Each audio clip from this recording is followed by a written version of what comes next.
Biar maju-maju dulu.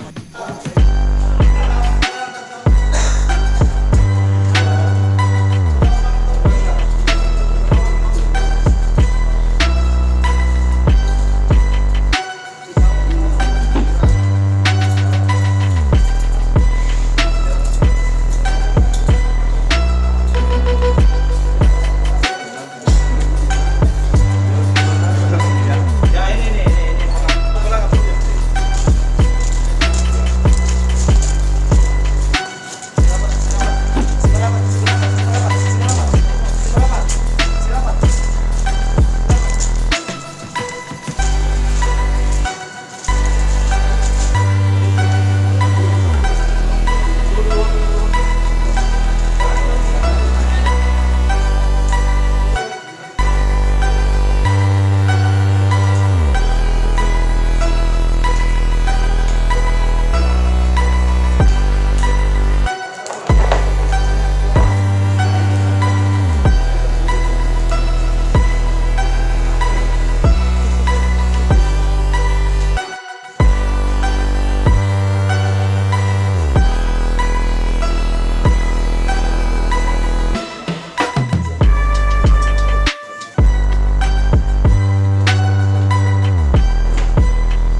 Terhitung dari mulai bulan September sampai dengan November tahun 2022, di mana untuk jumlah laporan polisi sebanyak 11 kasus, kemudian tahap 2 sebanyak 17 kasus, kemudian jumlah sidik sebanyak 11 kasus, di mana jumlah tersangka sebanyak 30 orang, terdiri dari 29 orang laki-laki, kemudian 1 perempuan, dengan barang bukti berupa jenis sabu-sabu sebanyak 261,9 gram, kemudian ekstasi sebanyak 200 butir. Jumlah tahanan saat ini adalah 30 orang sebagaimana kita saksikan di belakang.